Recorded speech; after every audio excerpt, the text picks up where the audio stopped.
Shalom, selamat datang dalam seri dasar kehidupan Kristen keyakinan pasal 1 berjudul jaminan keselamatan. Ini adalah pelajaran dasar yang pertama tentang jaminan keselamatan. Sebelumnya kita sudah belajar apa itu jaminan. Itu garansi keselamatan, garansi masuk surga. Apakah betul bahwa kita ini digaransi masuk surga? Padahal kita tahu kita ini banyak dosa, banyak kesalahan, dan ada banyak hal yang banyak orang mengatakan bahwa kita tidak bisa tahu kita bisa masuk surga atau neraka, itu keputusan Tuhan. Apakah betul kita tidak bisa tahu? Karena surga dan neraka itu bukan hanya masalah nanti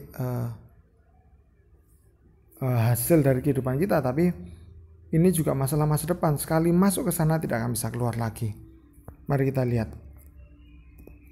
Dalam 1 Yohanes 5:11-12 mengatakan, dan inilah kesaksian itu, Allah telah mengaruniakan hidup yang kekal pada kita, dan hidup itu ada di dalam anaknya. Barang siapa memiliki anak, ia memiliki hidup. Barang siapa tidak memiliki anak, ia tidak memiliki hidup. Inilah dasar firman Tuhan tentang jaminan keselamatan. Dan sangat jelas sekali katakan, Tuhan telah mengaruniakan hidup kekal itu kepada kita. Hidup itu ada di dalam anaknya. A-nya besar, anak, yaitu Tuhan Yesus. Barang siapa memiliki anak, yaitu Tuhan Yesus, ia memiliki hidup. Barang siapa tidak memiliki anak, ia tidak memiliki hidup atau hidup yang kekal.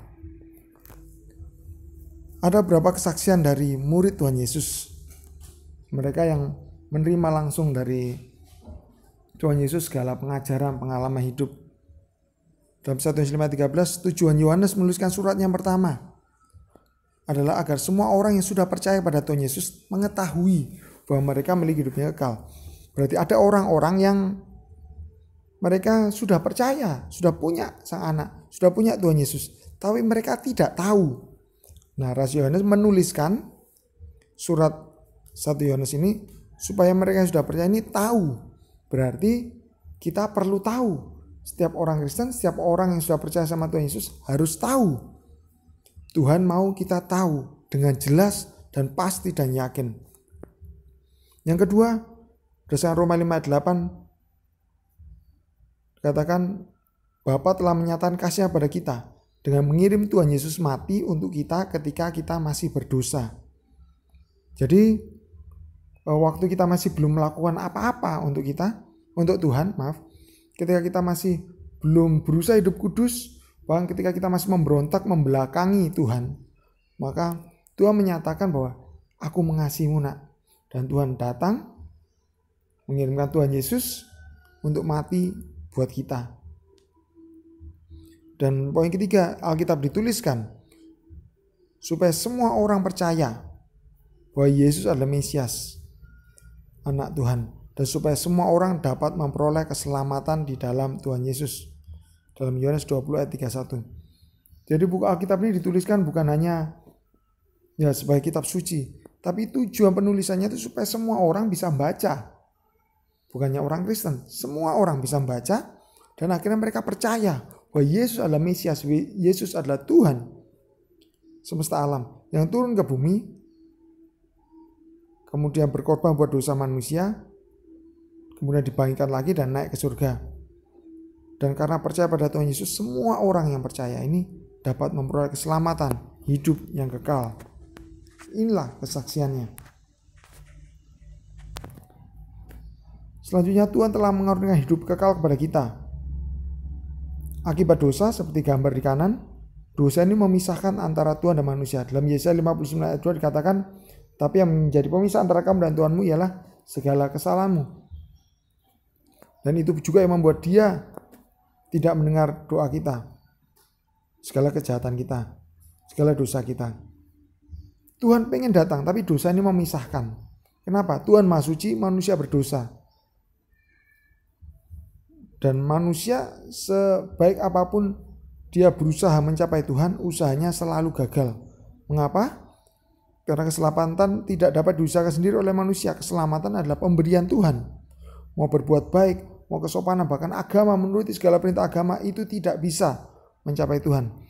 Karena hatinya sudah kotor, maka semua yang keluar dari hati itu, apakah perbuatan baik, kesusilaan, kesopanan, agama itu pasti kotor. Sama seperti sumber air yang kotor. Kalau sumber airnya itu sudah kotor, kita mau ambil air berapa kali pun, bahkan kita mau pilah-pilah air yang terbaik, tidak bisa. Karena namanya air sudah tercampur, sumbernya kotor, semua yang keluar dari situ pasti kotor. Tapi Tuhan tidak tinggal diam. Bapa di surga mengirimkan Tuhan Yesus, dan melalui kematian Tuhan Yesus di kayu salib dan kebangkitannya, Tuhan menyediakan jalan untuk membawa kita kepadanya. Berasa 1 Petrus 3:18. Ia yang tidak benar untuk orang-orang yang benar. Ia yang benar untuk orang-orang yang tidak benar. Supaya ia membawa kita kepada Tuhan, kepada Bapa. Tuhan Yesus menjadi jembatan. Dia tanggung dosa kita di kayu salib, kemudian dipaku kayu salib, dihancurkan tubuhnya begitu rupa. Karena dikatakan dalam Yesaya, karena pelanggaran dan dosa kita, dia tertikam, dia dihancurkan untuk membuatkan jalan buat kita. Lalu bagaimana kita bisa datang kepada Tuhan, memperoleh hidup yang kekal? Poin keempat, menurut Yohanes 5 ayat 24. Langkah yang perlu kita ambil ialah mendengar perkataan Tuhan dan percaya kepadanya. Mendengar seperti saat ini, kita sudah mendengar Injil. Kemudian kita percaya. Percaya ini kita percaya. Percaya dengan segenap hati. Mengatakan, Tuhan Yesus, terima kasih Engkau sudah mati kayu salib buat aku. Terima kasih Engkau sudah bangkit kembali. Terima kasih buat semua pengorbananmu. Dan percaya ini artinya kita menyerahkan diri kita. Kita bilang kepada Tuhan, Tuhan, aku mengundang Engkau masuk dalam hatiku. Mulai sekarang Engkau adalah Tuanku. Engkau adalah juru selamat. Yaitu Engkau yang memimpin aku pada hidup yang kekal. Aku menyerahkan hidupku sepenuhnya ke dalam tangan-Mu. Aku menaatimu, berjanji setia seumur hidupku. Dalam nama Tuhan Yesus. Amin. Nah, ketika kita percaya segenap hati, mengaku dengan hati kita, percaya dengan hati kita dan mengaku dengan mulut kita, maka kita memperoleh 3 janji. Hidup kekal. Kapan? Sekarang. Begitu kita terima Tuhan Yesus. Dan di dalam Tuhan Yesus ada hidup yang kekal itu. Kita terima hidup kekal sekarang, bukan nanti. Sekarang itu sudah dimulai. Dan tidak turut dihukum. Bebas dari kebinasaan kekal. Nanti, future. Yaitu ketika masa penghakiman.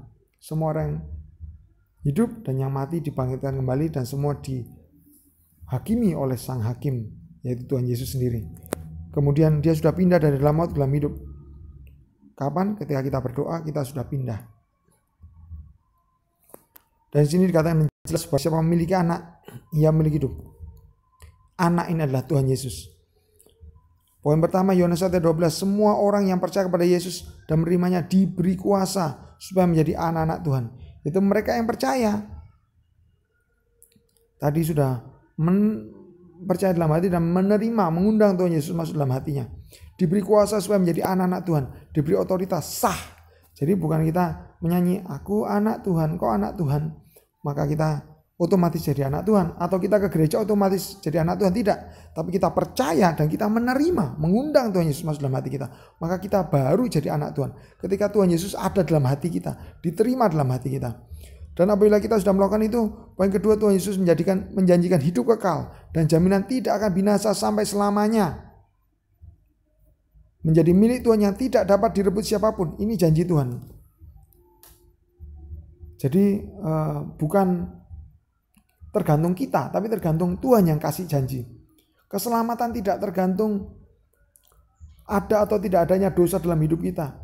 Selama kita hidup dalam dunia ini, kita selalu bergumul dalam dosa. Tapi Tuhanlah yang memberikan jaminan.